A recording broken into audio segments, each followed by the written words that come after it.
Joining us now to review some of the headlines of today's newspapers from around the world is Arise News analyst Emmanuel Efeni.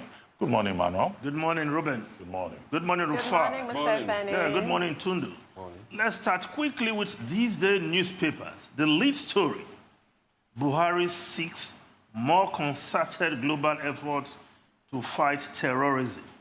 Says federal government committed to reconstruction of Northeast. Calls for uninhibited supply of COVID-19 vaccines to all nations. Yes, Buhari, President Muhammad Buhari at the United Nations, speaking virtually from Aso Villa yesterday. But beneath that story, there is the story beside the photograph. APC leadership mounts pressure on Yami to accept defeat. Oshomole, life goes on. There is an update to that story because, indeed, after that meeting with party leaders yesterday, Yamo addressed the press to concede defeat, accept defeat, and in fact went ahead to invite Governor Godwin Obaseki to return to the APC.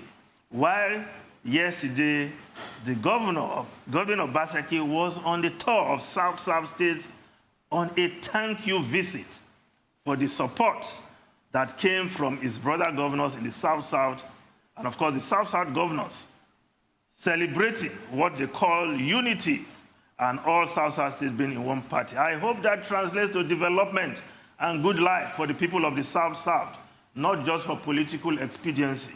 Now, if we just move over to other newspapers, we'll come back, before we come back to this, the Punch newspaper, Kanu, Niger Republic Rail Line, PDP CSOs, others attack federal government as FEC, that's Federal Executive Council, approves $1.96 billion project. 248 kilometers rail to link Kano, Katsina, Jigawa states to Maradi in Niger Republic. It's a misplaced priority amid fuel price, electricity tariff hikes. PDP, others. That debate is on whether that is a priority project as we speak, but it has been approved. Now, the Daily Trust newspaper, sad one indeed. Kogi tanker accident. Cleric loses 6 children. As businessman, wife, 3 kids die. State police closed, 5 students missing. Federal Road Safety Corps confirms 23 dead. Buhari mourns. Governor Bello meets Fashola, asks federal government to fix roads. Babatunde Fashola will tell you that the roads are being fixed, the Minister of Works. Now, New Telegraph newspaper, lead story, federal government puts 8.7 billion naira aircraft for sale to cut governance costs. Bidders to deposit $50,000 in spec plane at Abuja Airport. Federal Executive Council approved 1.9 billion rail line. Customs gets 549 million for laptops. Auditors to receive 747 million. Auditors who are auditing the NDDC to receive more money because more auditors are being drafted, as it were. Now, the Guardian newspaper, Nigeria's The Guardian newspaper. Nigerian medical doctors among least paid globally. Countries' GDP spend on health ranks 109 out of 191. Only 50% of registered 72,000 doctors work in Nigeria. Yes, Nigerian doctors being ranked among the least paid.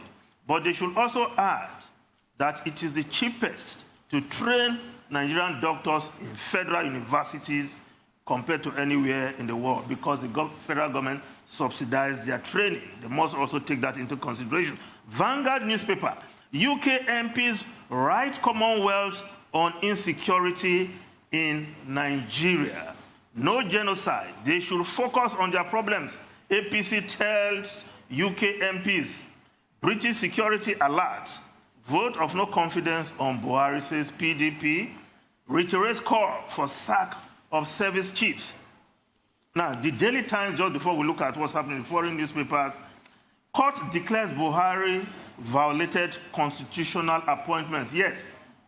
Sending the list of 11 judges nominated for the Federal Capital Territory to the Senate is a violation of the Constitution. Justice Ian Ekwo has ruled. That case was taken to court by Abuja-based lawyer Oladimeji Ekengba. Now, if we look at the foreign newspapers quickly, The Guardian of UK, just The Guardian of UK. Sunak axes budgets in scramble for urgent measures to save jobs. Yes, Rishi Sunak, the Chancellor, has scrapped his plan for an autumn budget and will today announce fresh measures to try and halt job losses and business failure amid government fears that a second wave of COVID-19 will lead to double deep recession. But the photograph we are seeing there on the front page of The Guardian UK, yes, the Prince, the Duke, and Duchess of Sussex. Protocol breach is a question. Royal veiled attack on Trump. The Prince Harry and Meghan, Princess Meghan, they are speaking in the America. And many see that as breaching or crossing the line, if you will, of the protocol over political neutrality. Ruben Rufai and Tundu.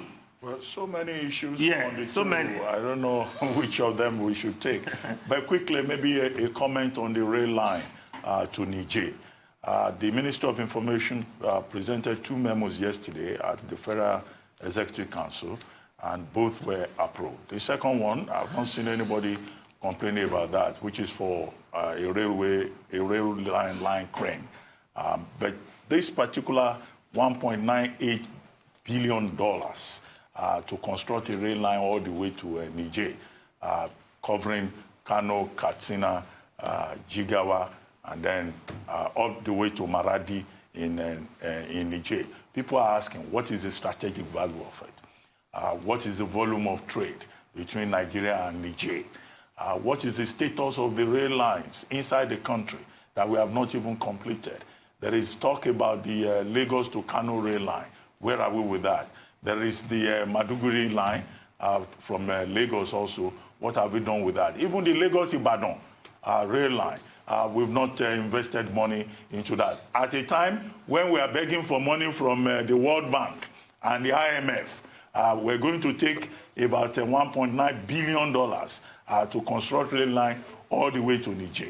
Maybe one explanation they can give is that, yes, you know, Nigeria signed an agreement with Niger to set up a refinery at the border town between Nigeria and Niger. But is that a priority at this time? Is it not better to open up the country first before we begin to think of linking up with Niger? So many questions have been raised since this became public knowledge, and I think that the Minister of Transportation owes Nigerians an explanation, because I find it really unbelievable, you know, that at a time when we're taking some measures, banning food imports or restricting access to Forex, we're going to take money to go and build a rail line to Maradi.